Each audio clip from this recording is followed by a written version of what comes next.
Señoras y señores, tengan todas y todos muy buenos días. En nombre de la República Bolivariana de Venezuela, el ciudadano Ernesto Villegas Polhac, ministro del Poder Popular para la Cultura, le da la más cordial bienvenida al excelentísimo señor Gustavo Petro Urrego, presidente de la República de Colombia, y a su primera dama, la excelentísima señora Verónica Alcocer, a la Feria Internacional del Libro de Venezuela, Filben 2023, para la ceremonia de bautizo de su libro Una vida, muchas vidas. Palabras del excelentísimo señor Milton Rengifo, embajador de la República de Colombia en la República Bolivariana de Venezuela.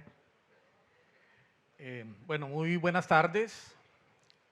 Al agradecer la presencia del señor canciller Iván Gil, del vicecanciller Rander Peña, el cuerpo diplomático acreditado en Caracas, los colegas del GRULA, la delegación colombiana, por supuesto, nuestro canciller, ministros, amigos, escritoras, escritores, a la delegación colombiana presente en esta exitosa feria en la cual tuvimos el honor de participar como país invitado. La Filben es una institución dentro del corazón de todos los venezolanos, su impacto es evidente y el hecho de que cuando nos dijeron que éramos país invitado de honor, no dudamos en participar. Hay que decir el papel preponderante que tuvo el ministro nuestro de Cultura, por supuesto el ministro Ernesto Villegas, a quien le hacemos un reconocimiento público por las atenciones, por la hospitalidad, la generosidad, la oportunidad en estos 10 días de intercambiar saberes, opiniones, conocimientos, una delegación cultural por parte de Colombia muy grande. Aquí nos acompañan algunos de ellos, la maestra Teresita Gómez, pero aquí ha estado también el poeta J. Mario Arbeláez, Juan Manuel Roca, poetas indígenas, nos dieron un recital muy bonito hace 8 días. Entonces, como embajador de Colombia, agradecerles infinitamente. Vinimos a escuchar al presidente, no al embajador. Entonces, les doy la más cordial bienvenida y estaremos aquí, profundizaremos. Hay muchas tareas derivadas de esta Filben 2019. Entonces, muchísimas gracias, muy amable. Muchas gracias, señor embajador. Sea bienvenido, señor presidente Gustavo Petro Urrego. Primera dama de Colombia, Verónica Alcocer, y toda su distinguida delegación con su canciller Álvaro Leiva al frente. Quiero agradecerle sinceramente al señor presidente, al señor embajador, a todo el equipo del Ministerio de las Culturas, las Artes y los Saberes de Colombia por la brillante participación de Colombia como país invitado de honor en esta Feria Internacional del Libro de Venezuela en su edición número 19. Decíamos que Colombia venía con todo para desafiar a los nuestros aquí en Venezuela. Y vino Colombia con todo y también Venezuela vino con todo. Una feria abierta al público, señor presidente. Aquí no se cobra entrada, todo lo contrario, más bien colocamos un sistema de autobuses para facilitar el acceso de nuestro pueblo a estos espacios hermosos del Círculo Militar de Caracas. Hemos tenido 18 ferias anteriores, una creación del comandante Hugo Chávez, que tenían un pabellón infantil. Y esta es la primera vez que un pabellón infantil contiene una feria, porque estos espacios hermosos del Círculo Militar en el Laguito están primordialmente disponibles para las niñas y los niños. Hemos construido un barco en las riberas de este laguito que evoca a la batalla naval del lago de Maracaibo, de la cual este año se cumplen 200 años y que hermana como la hermana toda nuestra historia a Colombia y a Venezuela. Estamos dedicando la feria, señor presidente, además de Colombia, por primera vez a un estado de Venezuela como estado invitado especial. En este caso, el estado Amazonas, nuestro estado de fundamental población y origen indígena, que comparte frontera con Venezuela. De hecho, la novela La Vorágine, de la que se están comenzando a celebrar los 100 años, trata sobre esa zona común a la Colombia profunda y a la Venezuela profunda, ¿no? San Fernando de Atabapo, Maroa, San Carlos de Río Negro, El Bichada, ¿cierto? Y también le estamos dedicando la feria a dos escritores centenarios venezolanos ya fallecidos. Carmen Delia Bencomo, una poeta, dramaturga venezolana, por allí está su hijo Luis Guillermo García con su libro. Si me lo acerca, se lo obsequio al presidente. Cumple 100 años Carmen Delia. Lo mismo que un luchador revolucionario, siempre alzado contra todo, llamado Domingo Alberto Rangel, también centenario. Y en vida a un periodista, escritor, director de teatro infantil llamado Armando Carías, que ahora, aprovecho para anunciarlo, le vamos a colocar simbólicamente una guerrera y un gorro de marino, porque se ha graduado de capitán de barco. Al instalar ese barco hermoso allí, dirigir al frente de ese barco actividades lúdicas, obras teatrales, desarrollo de presentaciones de libros para las niñas y los niños. En el transcurso de la preparación de la feria, señor presidente, viajamos a Bogotá, nos reunimos con el equipo del ministro Juan David Correa. Quiero sumarme al reconocimiento que le hace el embajador Milton, porque realmente fue muy asertivo el ministro y de verdad que el resultado de su esfuerzo es notorio. Nos fuimos con él, para su conocimiento, a dos barriadas caraqueñas, al barrio Nuevo Horizonte, en la parroquia Sucre de Catria, Cerro Arriba, donde hay una comunidad de origen colombiano muy larga, de mucha historia, proveniente fundamentalmente de Palenque. Y también visitamos la parroquia San Agustín, que es una parroquia musical afrodescendiente. Nos llevamos a las palenqueras de Nuevo Horizonte a que bailaran con el grupo palenquero Con Vileza mis amigos, en idioma palenquero.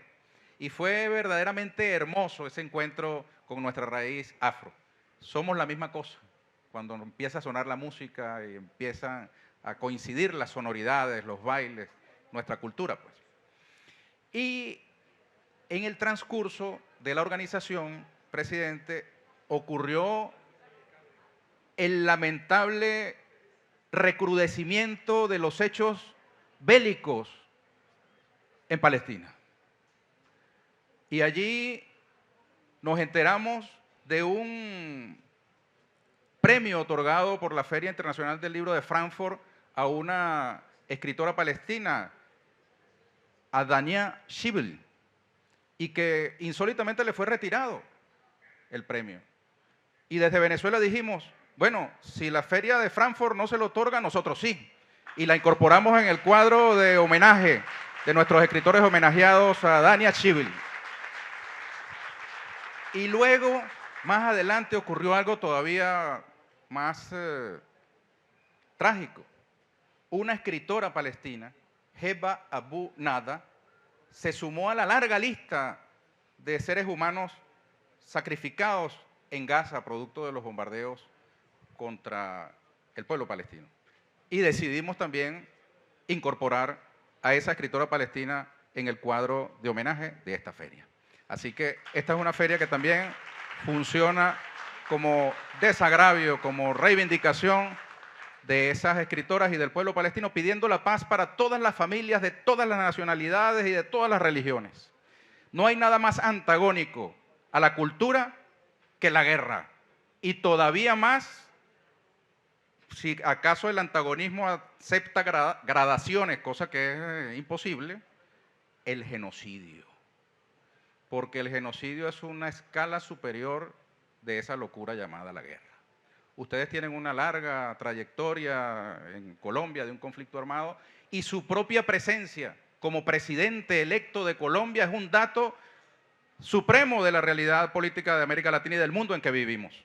Un hombre que en un momento determinado abrazó la causa de las armas y que supo transformarse y transformar la realidad colombiana para convertirse en una opción democrática para el pueblo colombiano, y está aquí electo por los votos del pueblo de Colombia, abriendo una puerta hacia un futuro de paz, de cambio y transformación,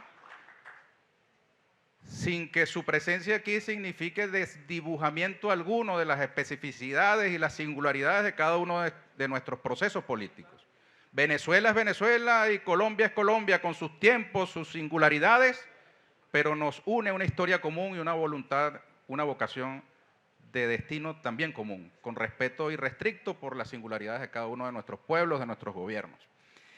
La cultura tiene la ventaja de que avanza mucho más rápido que las burocracias. Y antes del restablecimiento formal de relaciones diplomáticas entre nuestros pueblos, estuvimos allá en Cúcuta en un encuentro de poetas colombianos y venezolanos que se replicó en San Cristóbal, antes de que se firmara ningún papel, ningún documento. Y tenemos la esperanza cierta de que esta feria también signifique un punto de inflexión para acelerar lo que tengamos que acelerar para la integración y el diálogo cultural entre nuestros pueblos, entre nuestros países. Nosotros vinimos hoy a escucharlo, presidente, a presentar este libro. Una vida, muchas vidas. De él, ya usted nos contará, pero hay una referencia que usted hace a la importancia de la lectura en los hogares. Usted dice, palabras más, palabras menos, que si un padre lee en casa, una madre lee en casa, lo más probable es que sus hijos se conviertan también en lectores y buenos estudiantes. Palabras más, palabras menos, citando su propio caso por su hogar. Así que yo quisiera darle la palabra precisamente comenzando por allí, por el efecto que usted atribuye al acto de leer como agente de cambio para la sociedad. Tiene la palabra, señor presidente Gustavo Petro Urrego. Le transmito los saludos que ya recibió, por supuesto, de su homólogo anfitrión, el presidente de la República Bolivariana de Venezuela, Nicolás Maduro Moros. Adelante. Bueno, gracias a todas, todos. Aquí el saludo protocolario. Un saludo especial a los representantes de los movimientos afrodescendientes, representantes de pueblos indígenas del estado de Amazonas, jóvenes del Partido Socialista Unido de Venezuela, escritoras y escritores, ministro del Poder Popular de Cultura de Venezuela, Ernesto Emilio Villegas, viejo conocido mío, embajador de Colombia ante el gobierno de la República Bolivariana de Venezuela, Milton Rengifo Hernández y su esposa Diana, también viejísimo conocido mío, embajadores y jefes de misiones diplomáticas acreditadas ante el gobierno de la República Bolivariana de Venezuela, ministros y funcionarios del Gobierno Nacional de la República de Colombia, escritores participantes en la 19ª Feria Internacional del Libro de Venezuela, a mi esposa Verónica, a la pianista colombiana maestra Teresita Gómez. ¿Dónde estaba Teresita? Por allá. ¿Cómo estás? Gracias. Medios de comunicación nacionales e internacionales y en general a toda la comunidad lectora que nos acompaña el día de hoy.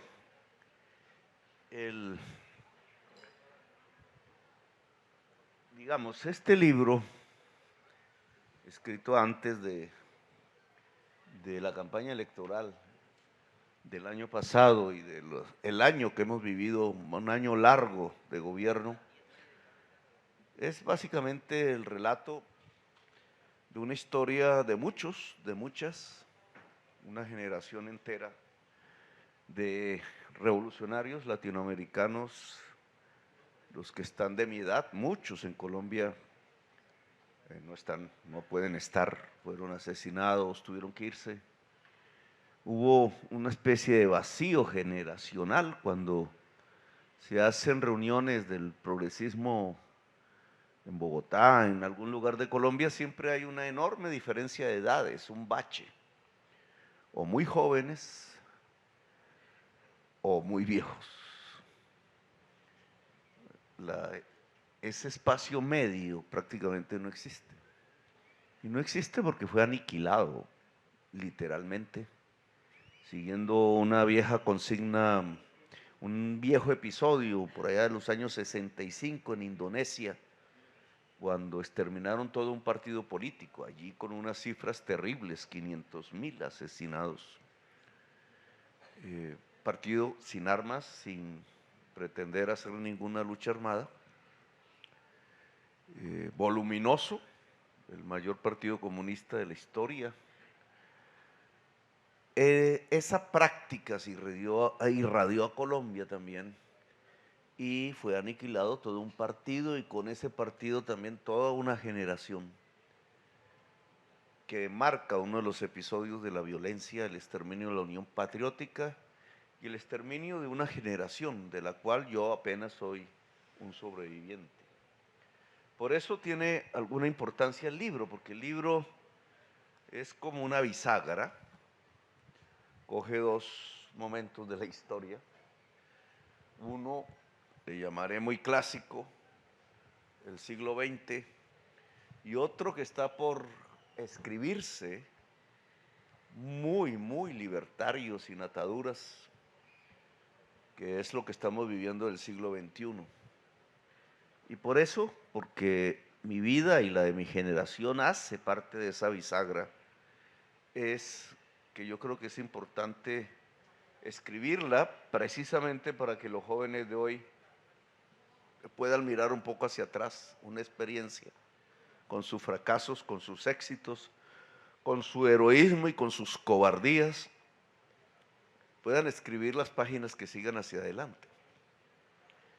Y nosotros podamos dejar ese testimonio, por eso somos la generación bisagra, un testimonio hacia adelante que tendrá que recorrer unos caminos quizás muchísimo más difíciles que los nuestros, quizás por lo que uno puede ver en la sociedad contemporánea.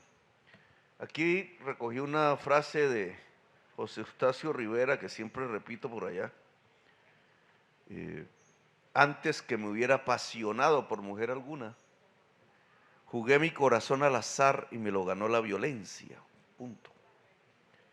Es un poquito ese primer signo de la generación del siglo XX, que quiso quizás por influencia de la Revolución Cubana y en medio del contexto de la Guerra Fría hacer una revolución con las armas.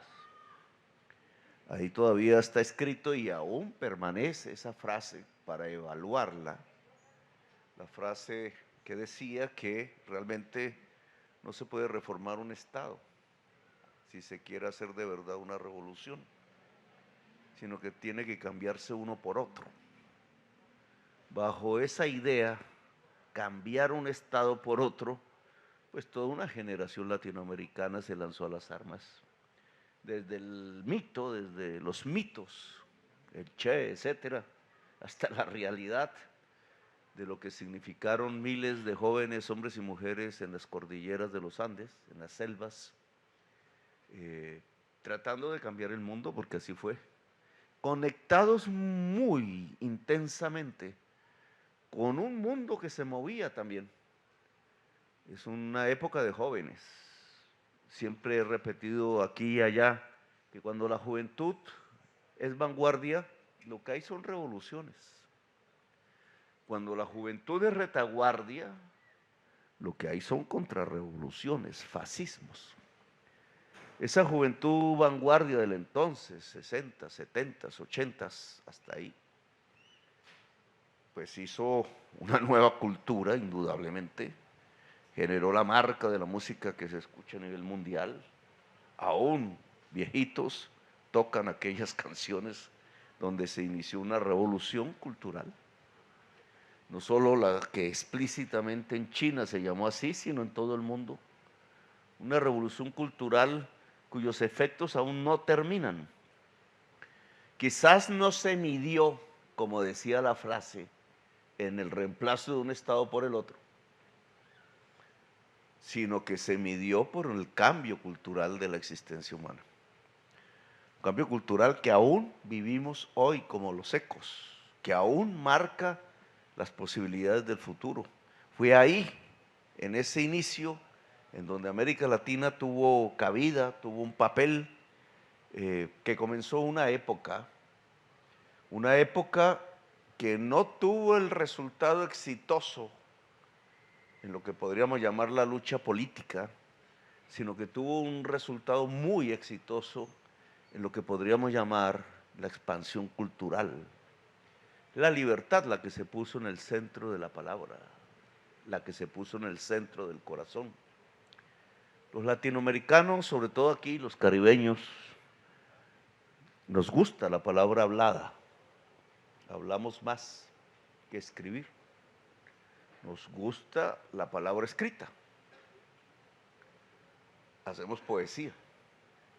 Escribimos libros de literatura. Quizás no tenemos la misma vocación que ciertos pueblos escandinavos, anglosajones, germánicos, de pensar la teoría, de auscultar la teoría, de meternos en las matemáticas, de como el viejo alemán descubrir la lógica del capital. Quizás es una falla nuestra, porque en el fondo hay que juntar ambas cosas. Quizás a aquellos pueblos les faltó la sensibilidad nuestra. Quizás la revolución bolchevique y el socialismo congelado en la Rusia soviética no podía desencadenar precisamente una revolución por falta de sensibilidad, quizás.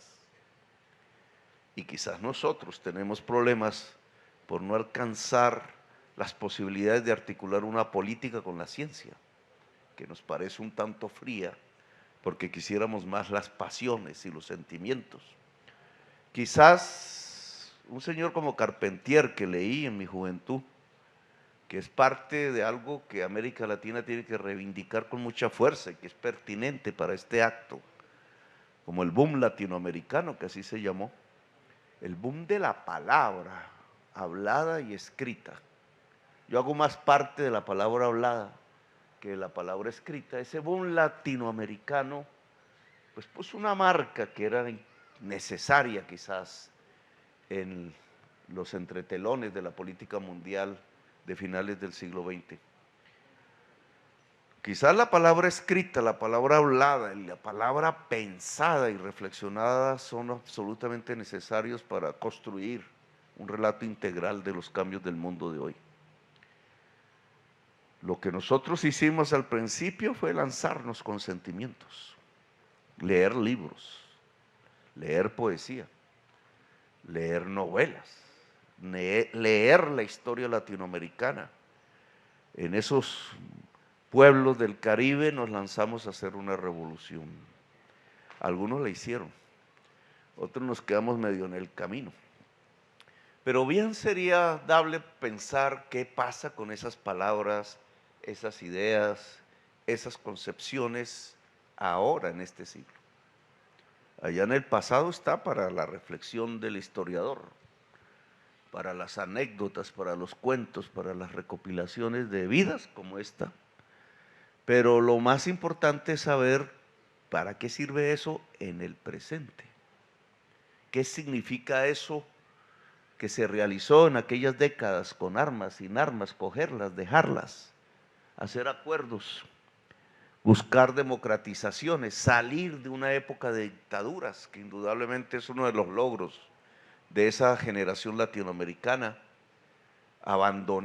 hacer abandonar el mapa latinoamericano de las dictaduras militares y de las dictaduras civiles que se le parecían como en Colombia, abrir las posibilidades de una democracia ya para los años finales de los 80, los 90, hacer acuerdos de paz como hizo mi organización, el Movimiento 19 de Abril, el M19, que nunca reivindicó el marxismo, aunque yo he leído el marxismo, nunca reivindicó la idea de tener una política correcta o de ser el partido de vanguardia de una clase social. Simplemente quiso hacer cambios como cuando se mueve el agua estancada y los provocó. Ni más ni menos si miramos estas últimas décadas de la historia latinoamericana, incluso antes del triunfo electoral de Chávez, hay un triunfo poco conocido, poco analizado, que es el de una guerrilla que deja las armas, le matan a su comandante, lo asesinan y a los 6 meses se ganan las elecciones, el M-19. Se gana las elecciones de Asamblea Nacional Constituyente, 1991. En medio, en una circunstancia en donde caían dictaduras militares, en donde empezaba a apagarse la guerra revolucionaria centroamericana y donde se derrumbaba todo el mundo soviético. Una época interesante, indudablemente, pero dramática. ¿Qué hacía esa guerrilla solitaria en medio de un país como Colombia, ganándose unas elecciones cuando todo lo que parecía alternativo se derrumbaba? No tenía mucho futuro.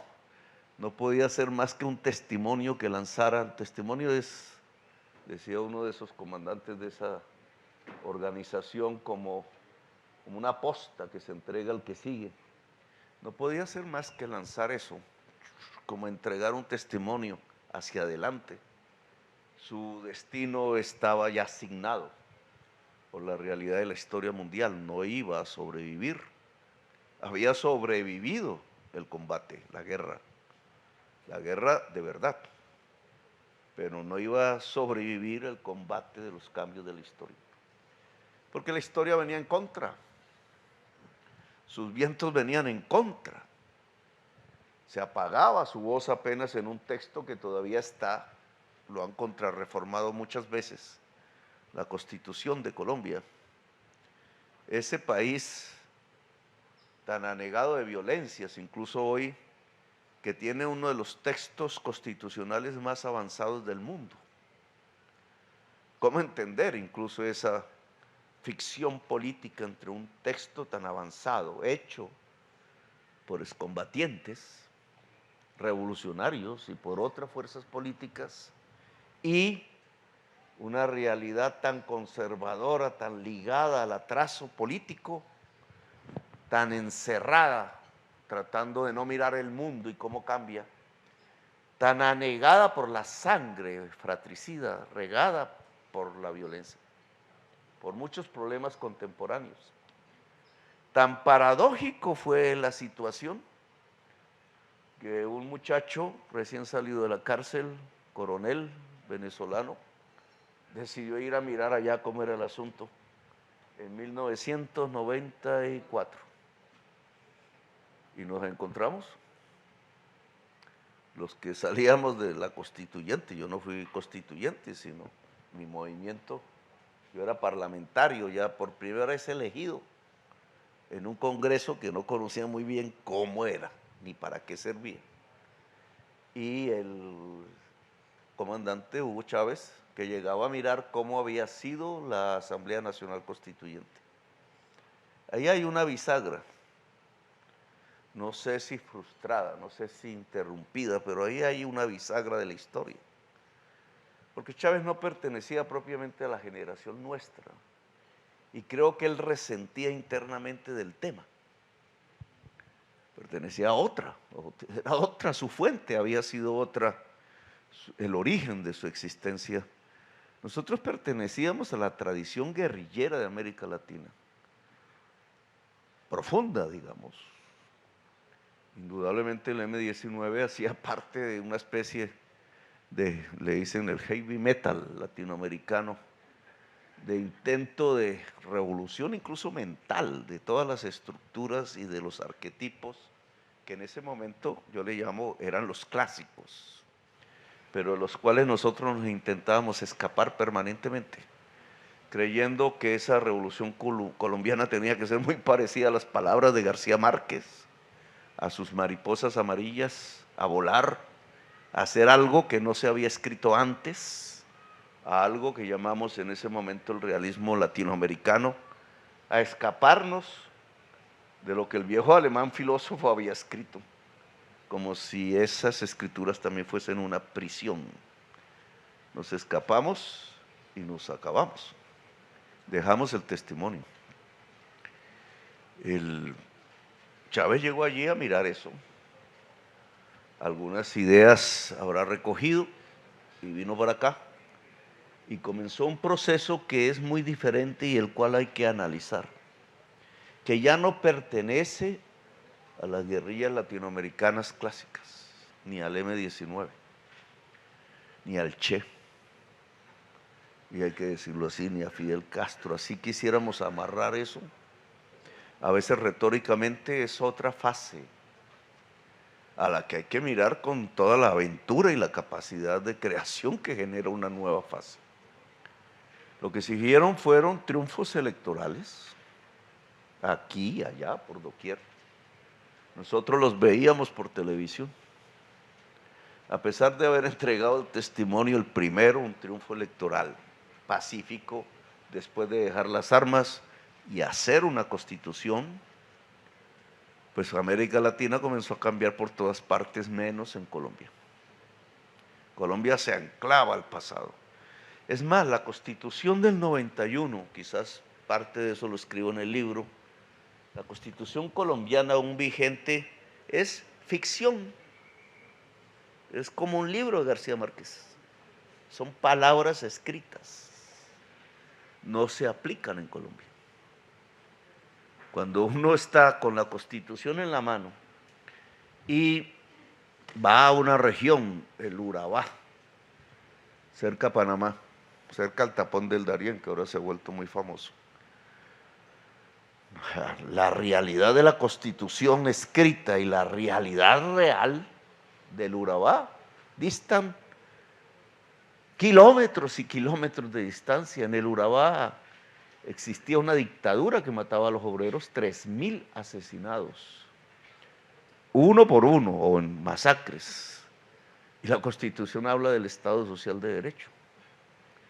Ahí aprendimos nosotros cierta realidad colombiana, la distancia entre la palabra, la retórica y la realidad de la muerte, del asesinato, del sobrevivir en medio del terror para tanta gente que simplemente porque el hijo había sido líder obrero o porque estaba mal ubicado en el momento menos necesario, pues murieron 200.000 personas.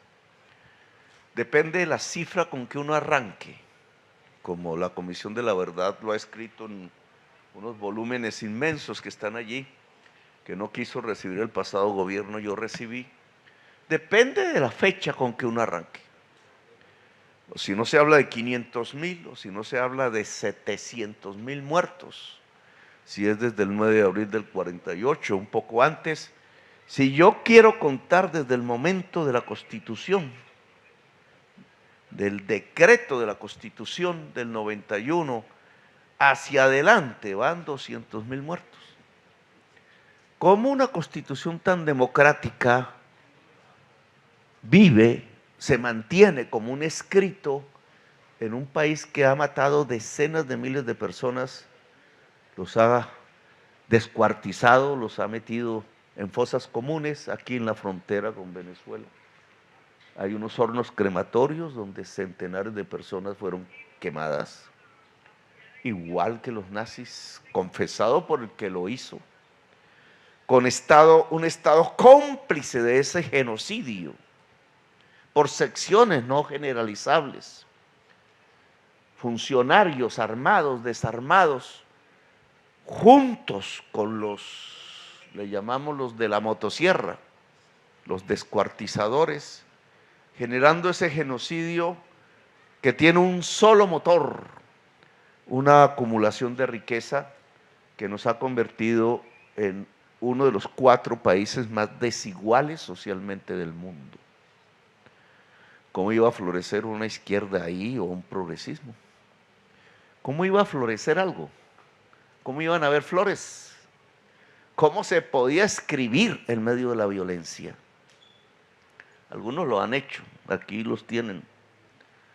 Pero un Gabriel García Márquez tenía que morir ahí. No podía florecer.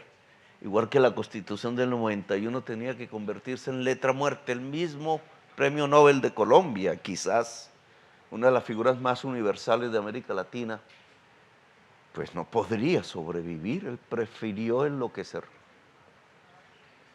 Nosotros sobrevivimos. No sé cómo. Incluso esa sobrevivencia no es completa. Dicen que 1 de cada 5 colombianos padecen o padecemos problemas mentales. Esto me lo coge la prensa y me lo vuelve un escándalo mañana. Pero son los estudios científicos, depresión, angustias. Pareciera que no se siente la violencia, pero entra. Va construyendo el ser humano, va construyendo una cultura. La cultura es más poderosa que la política, muchas veces, generalmente. Y obviamente allí se cimentó una cultura antidemocrática, una cultura del odio, una cultura del miedo, que es la otra cara de la moneda del odio, y una cultura de la mentira, porque para tapar el que tengamos una de las constituciones más democráticas del mundo, con un genocidio, en donde hoy que vemos Palestina y cómo bombardean niños y niñas, pues en Colombia lo hacían todos los días, por orden del jefe del Estado. Bombardear. En Colombia no es extraño. Han muerto 350 niños y niñas desde el año 2000 bombardeados. Claro, las cifras ya no son las mismas de Palestina, que desencadena la barbarie, pero no por nada, muy buena parte de la prensa colombiana y de la política colombiana aplaudió el que se hiciera lo que se está haciendo con Palestina. Y el que yo saliera simplemente recordando mi pasado, recordando por qué razón nosotros nos levantamos, simplemente diciendo que hay que protestar contra cualquier injusticia. Ese simple hecho de decir, oiga, detengan el genocidio en Palestina, casi me sacan del gobierno. Sionista, ¿qué? Antisemita, me dijeron. Yo que siempre leía los libros de la insurrección del gueto de Varsovia, porque me parecía una lectura muy interesante, la historia del gueto de Varsovia. Claro, no se puede. Cuando uno profundiza la insurrección del gueto de Varsovia, pues se encuentra a la izquierda liderando, en un acto desesperado, la izquierda judía, liderando uno de los actos más sublimes de la humanidad, un grito de libertad. Pero ellos allí confinados, ellos allí a punto de morir, ellos en las últimas circunstancias, en donde a un ser humano no le puede caber más sino el dejarse matar o el insurreccionarse, pues allí se insurreccionaron. ¿Qué diría uno de esas voces si las trajera al presente y las pusiera en Gaza? Pues yo las recordaba y simplemente dije como jefe del Estado que ahí hay una barbarie, y me cayó la mayoría del establecimiento colombiano, y ahora lo entiendo por qué. Es que ellos estaban acostumbrados a bombardear niños, y entonces no les parece anormal lo que están viviendo en Gaza. Pues esa contradicción entre la constitución que hizo el M-19, pioneramente en lo que yo he denominado la primavera latinoamericana, con otras fuerzas, porque no fuimos únicos, sino que abrimos no el escenario del partido único, que era lo clásico en ese momento, derrumbándose ya en la Europa Oriental y la Unión Soviética, sino una posibilidad pluralista, y ahí lo lo que puede ser una ingenuidad si se mira el gobierno mío hacia el futuro. Cuando lo miren desde lejos, qué ingenuidad, porque recordarán la primera frase de la Revolución Clásica, es que no se puede reformar un Estado sino reemplazar un Estado por otro. Quizás acertemos, quizás no. Veamos un poco, y discúlpeme el trazo biográfico, pero el hoy, lo que acontece, no tanto el análisis del pasado. Del análisis del pasado solo recordaría una frase teórica. El socialismo es la propiedad del Estado de los medios de producción. Y ahí un concepto teórico, construido allá en Europa. El cambio es el cambio de las relaciones de producción. Eso casi no cabe en la poesía, ni en la literatura, ni en la novela. Es difícil explicarlo. Pero si lo traigo a tiempos actuales, ¿en qué quedó ese relato? Las relaciones de producción o el socialismo es la propiedad estatal de los medios de producción. Pura teoría. Esa teoría puesta a los ojos de hoy, diría uno, pues fracasó. Una frase.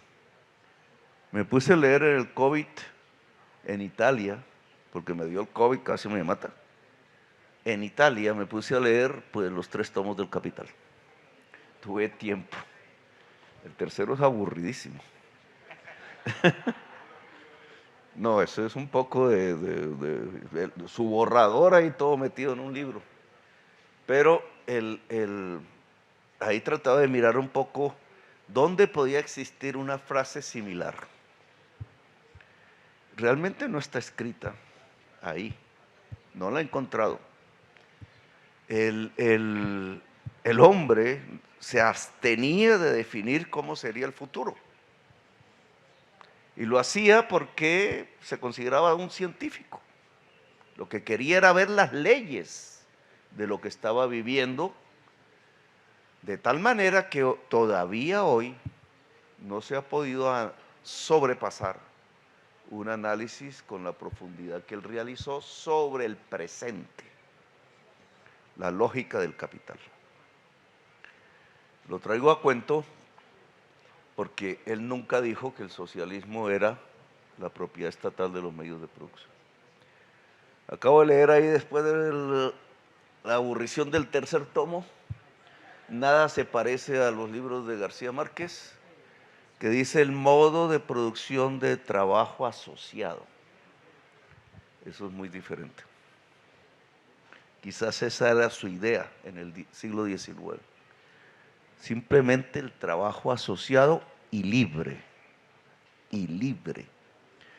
Pero lo dejo ahí porque quisiera ver eso que él llamaba la lógica del capital.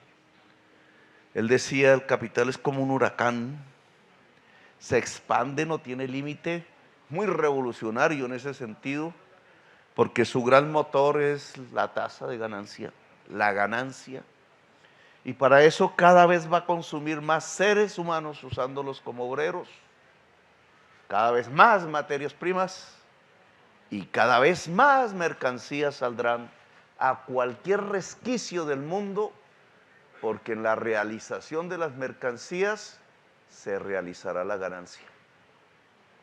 Esa es su lógica. Esa lógica no ha variado hoy.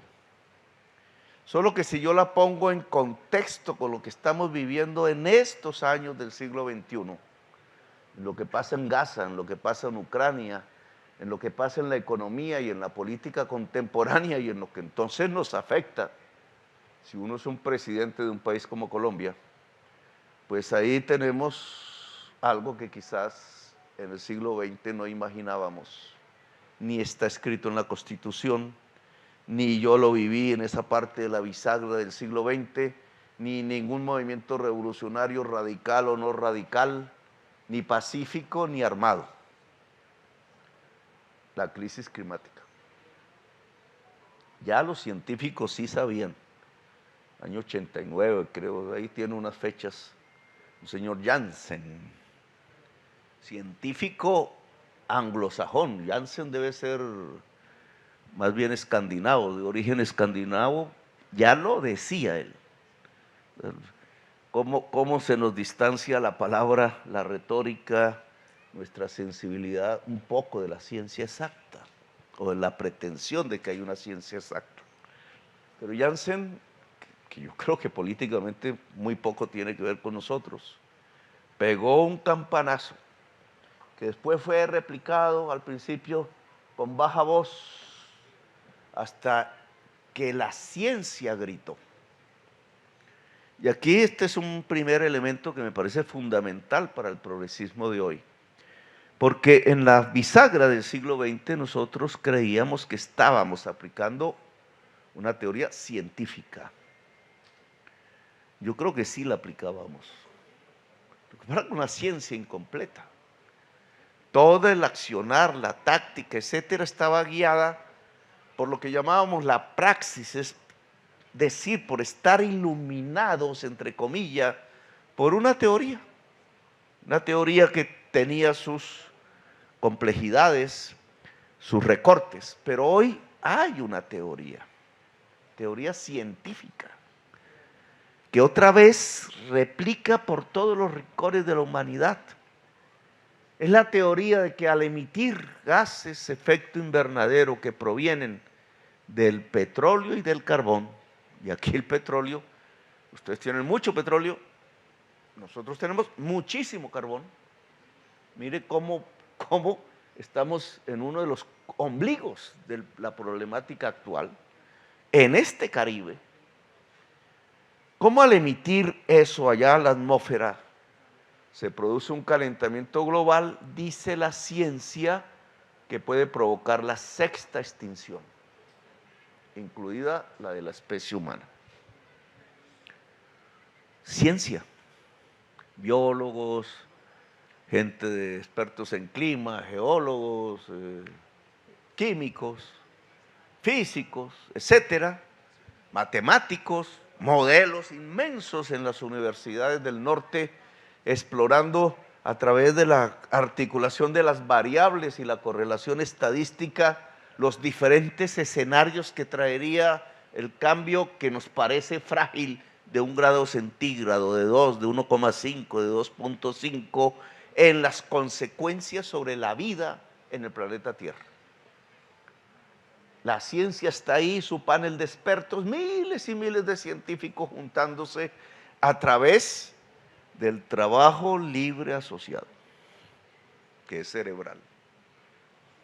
Solo que ya no le ponemos la marca, que es colaborando para encontrar lo que nos puede acontecer, lo que ya nos está aconteciendo.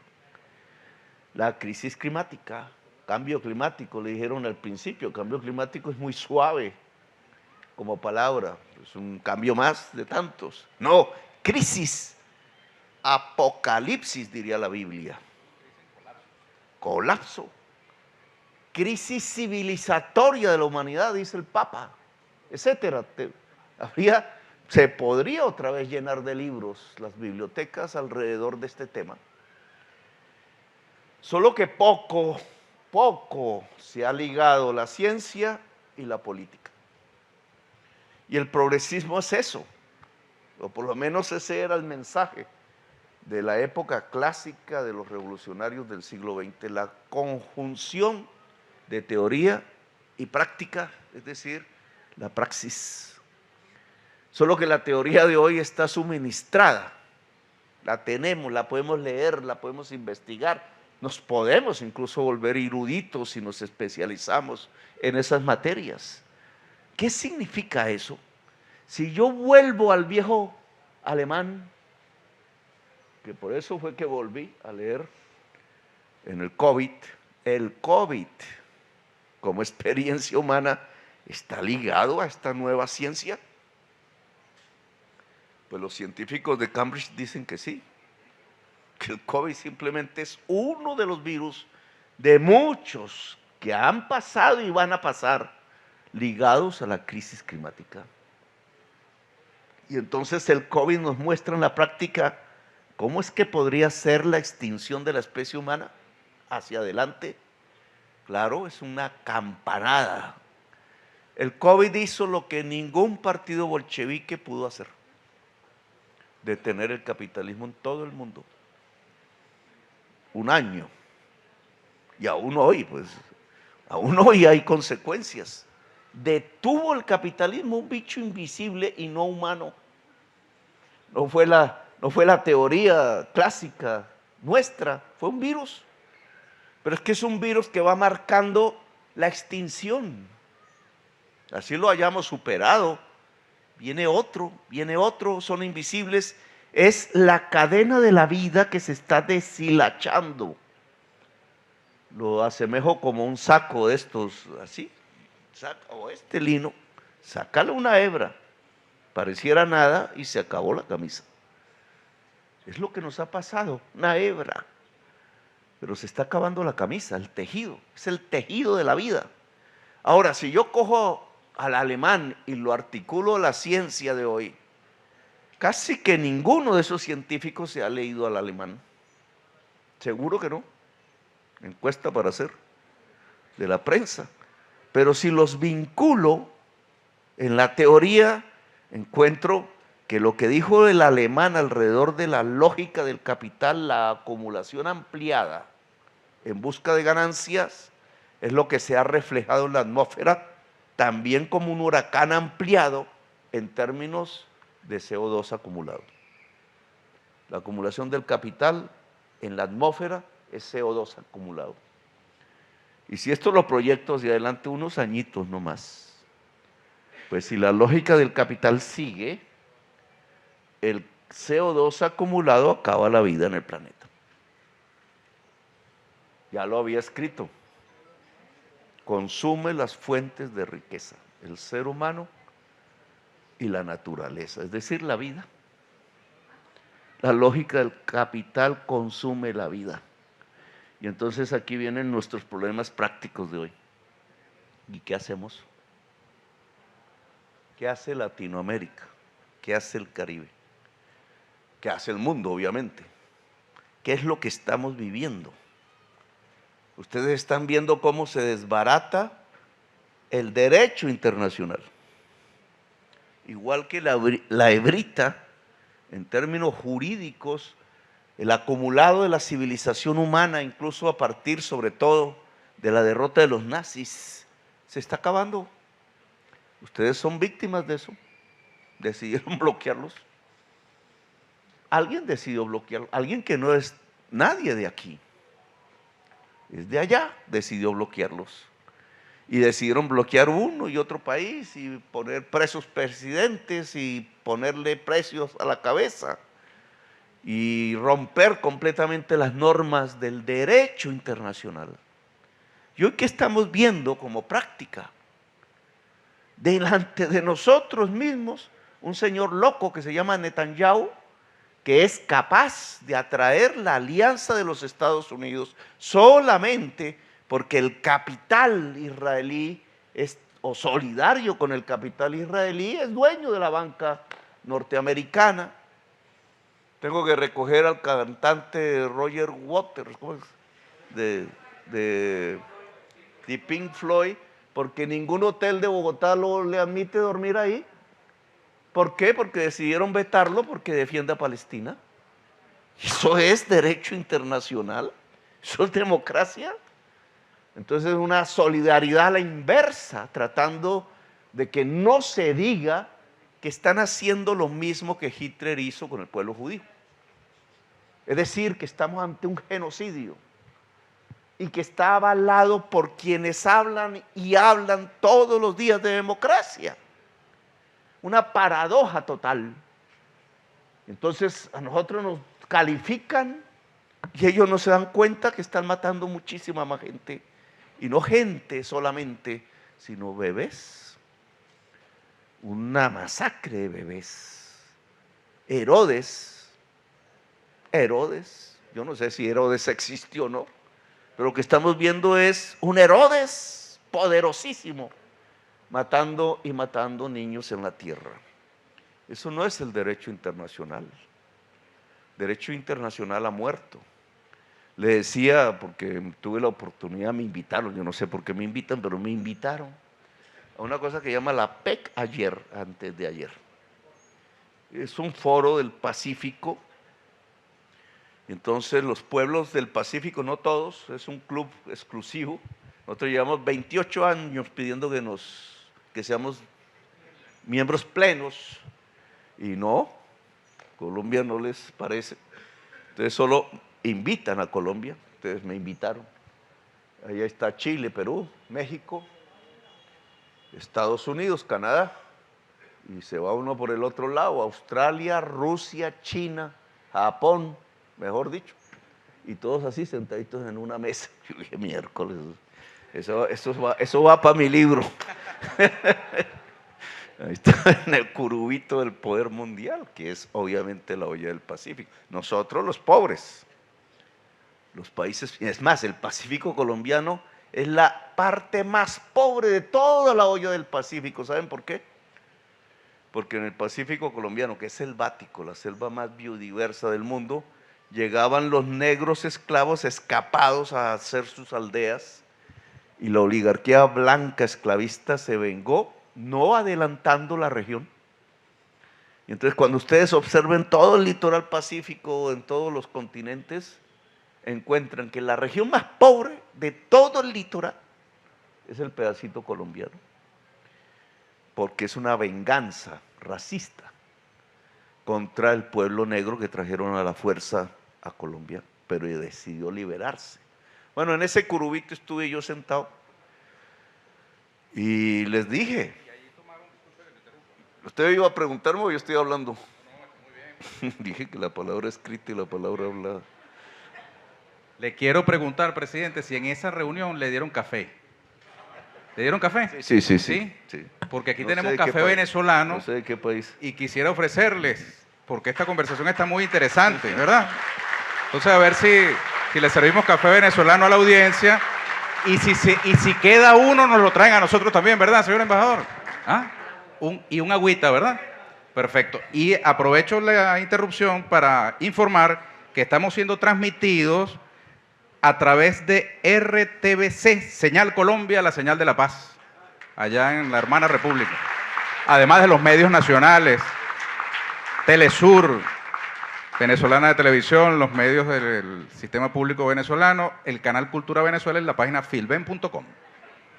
Tiene la palabra de nuevo Gustavo Petro. Me están esperando ya en este momento. Entonces, lo que quería decirles, en esa reunión les dije, porque yo digo, si el pueblo colombiano me dio la oportunidad de ser presidente, es para algo. Y si tengo a los poderes mundiales sentados a 3 metros de mí, Estados Unidos, Biden, el señor Xi Jinping de China y había un señor representante de Rusia, y el señor de Japón, y el señor de Australia, y el señor de Canadá, pues aprovecho. Y les dije eso. El evento era para hablar de la descarbonización. Yo creo que otro día hablamos de esos temas, pero ¿cómo se puede pasar a una economía descarbonizada? Que es un cambio de relaciones sociales de producción. Ese es un tema a explorar. ¿Cómo se puede pasar a una economía descarbonizada? Es decir, sin petróleo y sin carbón. Y el petróleo es lo que ustedes exportan y el carbón es lo que nosotros exportamos. ¿Cómo se puede pasar, es decir, cuidar la vida en el planeta si estamos en guerras? Sí, el deporte favorito es la guerra. Lo que estamos viviendo es guerra y barbarie, la destrucción incluso de acumulados de la civilización humana en las que participó los mismos líderes del capitalismo. Estamos viendo cómo se derrumban. Es un episodio que está anclado al derrumbamiento de la vida en el planeta. O sea, lo que estamos viviendo no es coyuntural, no es un simple loco botando bombas por sus ideas, es el derrumbe del derecho internacional, es la ley del más fuerte, se junta con el fentanilo. Estábamos precisamente en la ciudad de San Francisco, que es la ciudad donde mejor se puede ver el efecto del fentanilo en la sociedad norteamericana. Ese análisis de esa droga química que viene, dicen que de China, pero que ya habían legalizado en Estados Unidos, la droga de la muerte. No es la marihuana de los hippies, que usaban entre otras para generar la nueva cultura, la alternatividad contra la guerra de Vietnam. No es la droga del neoliberalismo, que es la cocaína, hecha en Colombia y en expansión. La droga de la muerte, la gente que toma eso ya no está ni para competir, ni para pasarla chévere, ni para hacer, ni oír música, es para morirse. Si uno coge ese malestar de la cultura, que hay que llamarla así, esa droga, que seguro tendrá otras parecidas, coge el derrumbe del derecho internacional, coge el genocidio visto en directo y en línea. ¿Qué piensa un joven hoy? ¿Tener hijos? Lo que podría llamarse la reproducción de la vida. ¿Es posible? Estamos viviendo los sentires, la cultura de la extinción. Y entonces, ¿cuál es el papel de la política en este momento? De los líderes. Es un interrogante que me hago. ¿Cuál es el papel del progresismo latinoamericano? Insistir que esta economía se basa en petróleo y carbón y gas, que ese es nuestro papel en el mundo, o tenemos que reubicarnos completamente como pueblo caribeño y como pueblo latinoamericano. Latinoamericano, esa palabra latino está muy mal puesta, porque es que nosotros somos latinos, indígenas, negros, árabes.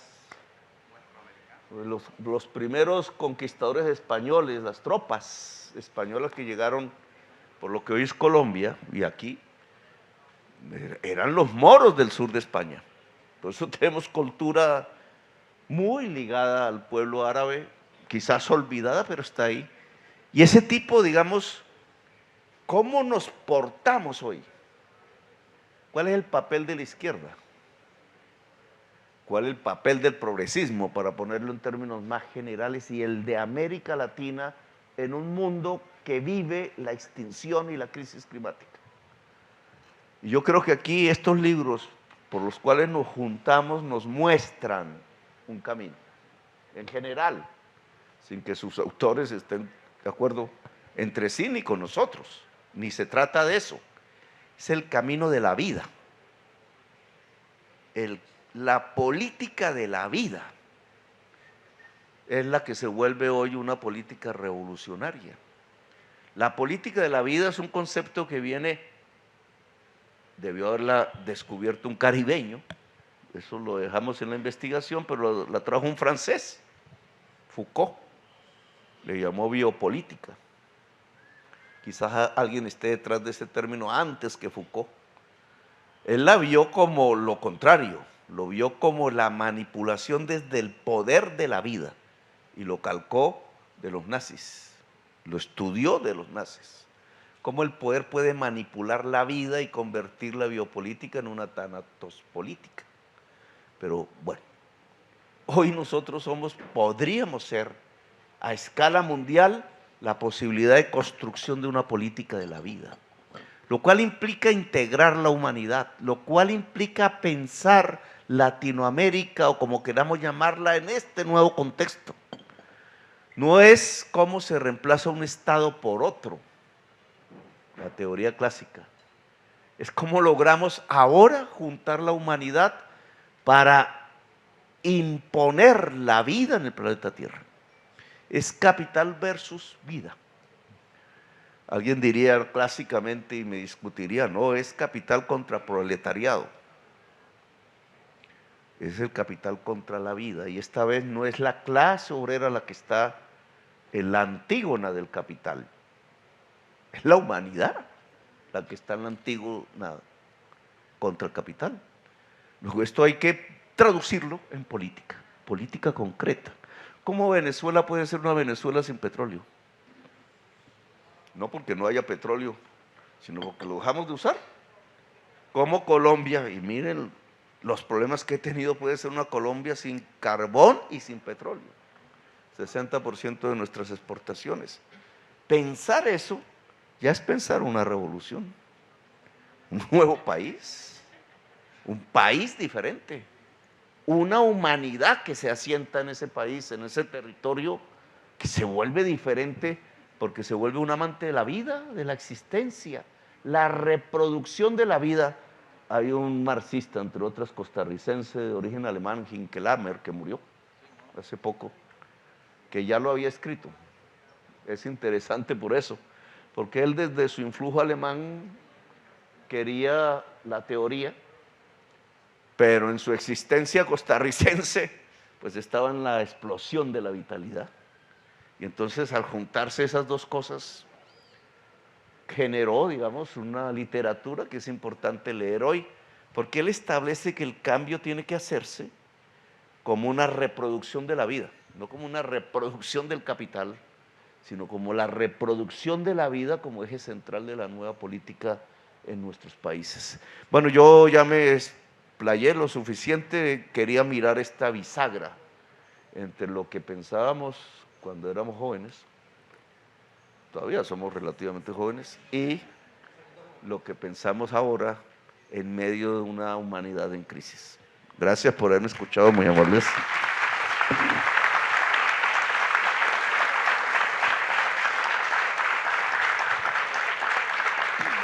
Invitamos a las autoridades a proceder con el bautizo del libro Una vida, muchas vidas.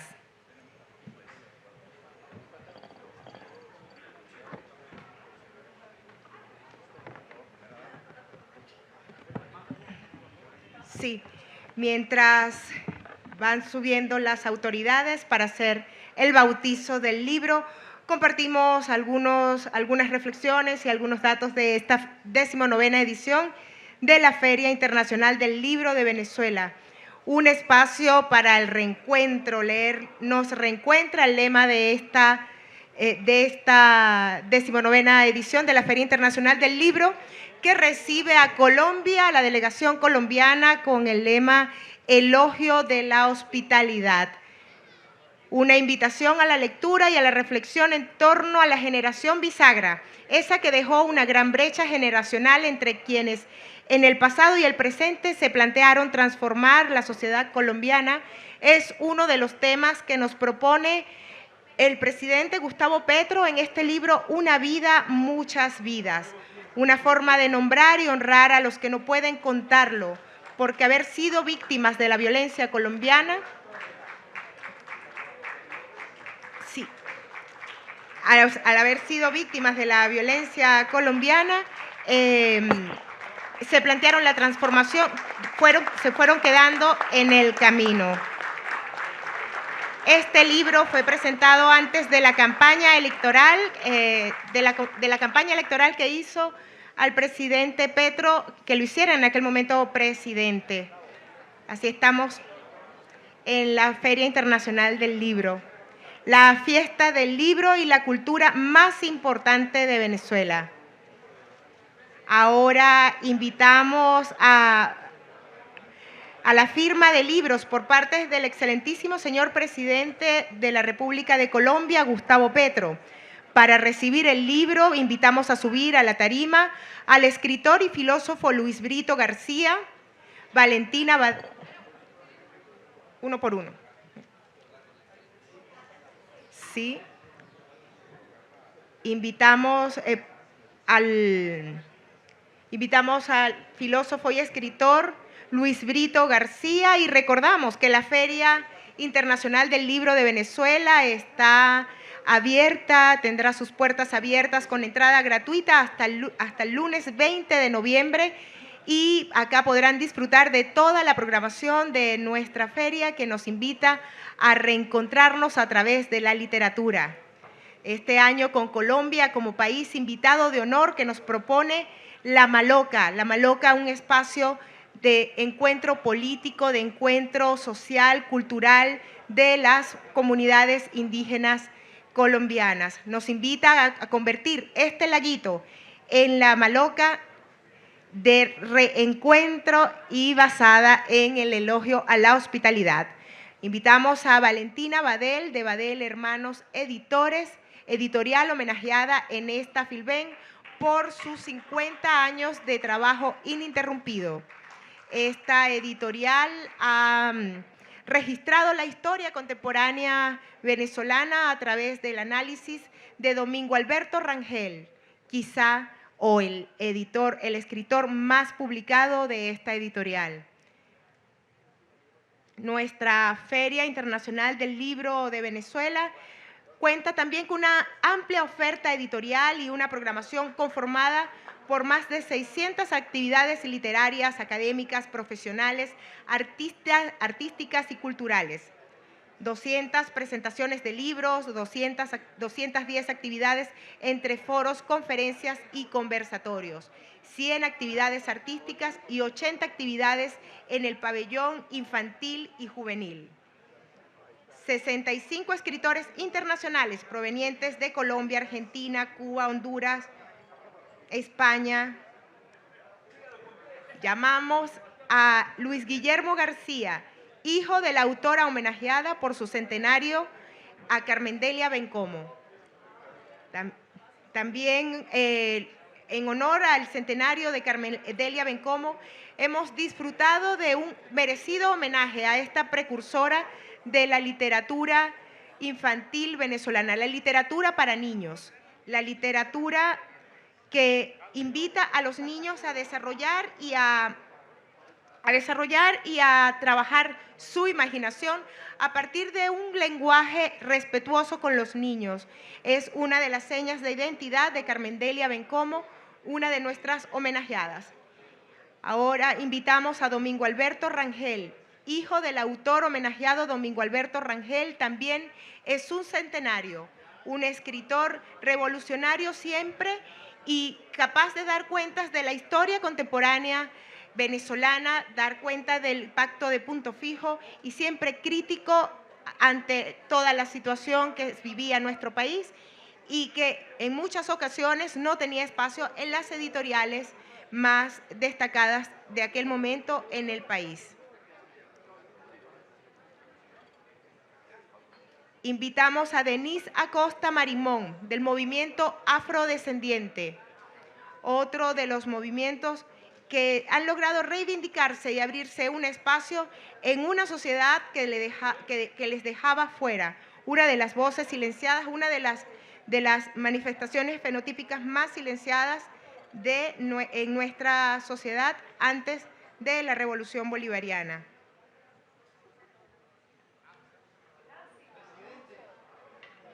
...161 escritores venezolanos y 67 editoriales nacionales.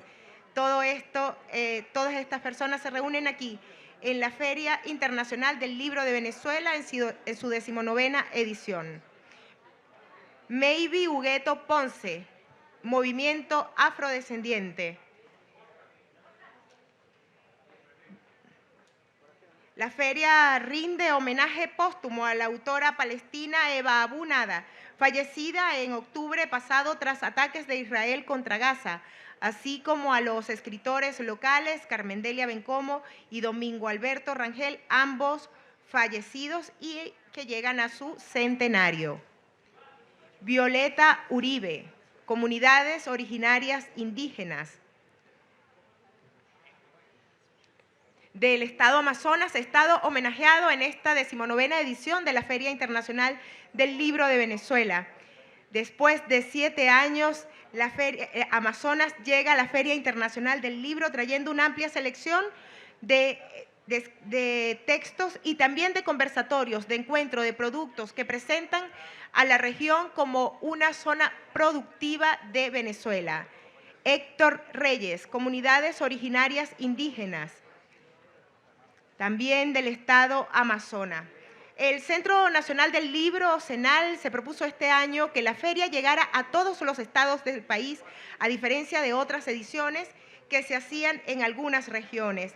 Filben se organizará en cada estado y agregará más contenido a nivel regional.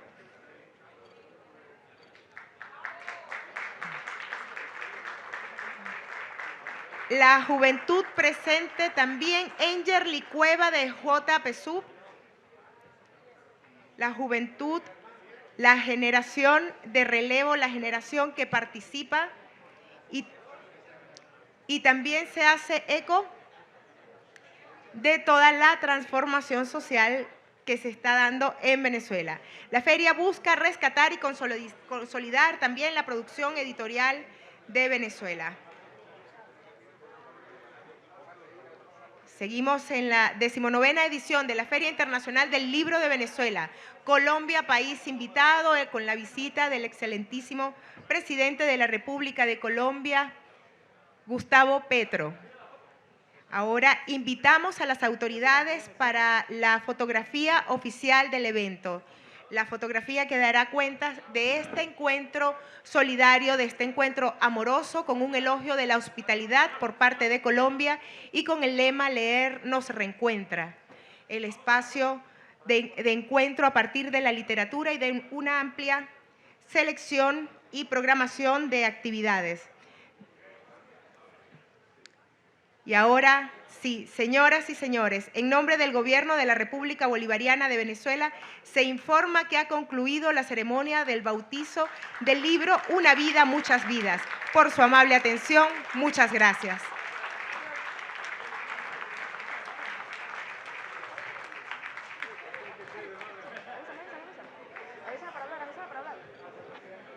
Habla. Voy. Es así como el presidente de la República de Colombia, excelentísimo señor Gustavo Petro, bautiza su libro Una vida, muchas vidas, en el marco de la Feria Internacional del Libro de Venezuela, acompañado de su señora esposa Verónica Alcocer, el ministro de Cultura de Venezuela, Ernesto Villegas Polhac, y el excelentísimo señor Milton Rengifo, embajador de la República de Colombia en la República Bolivariana de Venezuela. El presidente Petro firmó ejemplares a intelectuales y representantes de los diversos sectores de Venezuela: Luis Brito García, Valentina Badel, Luis Guillermo García, Domingo Alberto Rangel, Denise Acosta, Mayvi Hugueto, Violeta Uribe, Héctor Reyes, Engerly Cuevas y David Glaterol. Hoy, bajo el lema Leer nos reencuentra, la cultura es un instrumento para el intercambio y fortalecimiento de las relaciones Venezuela-Colombia. Son múltiples eventos culturales en los que estos dos países hermanos se unen en nombre de la paz, entre los que destaca el Festival de Poesía y esta Feria Internacional del Libro de Venezuela. Se espera que la visita del presidente Gustavo Petro ratifique los lazos de cooperación bilateral en esta nueva etapa entre ambas naciones y sella el compromiso entre los gobiernos de Venezuela y Colombia en pro del bienestar común. Esa es la información que tenemos hasta los momentos y con ella retornamos el pase al estudio de Venezolana de Televisión. Adelante.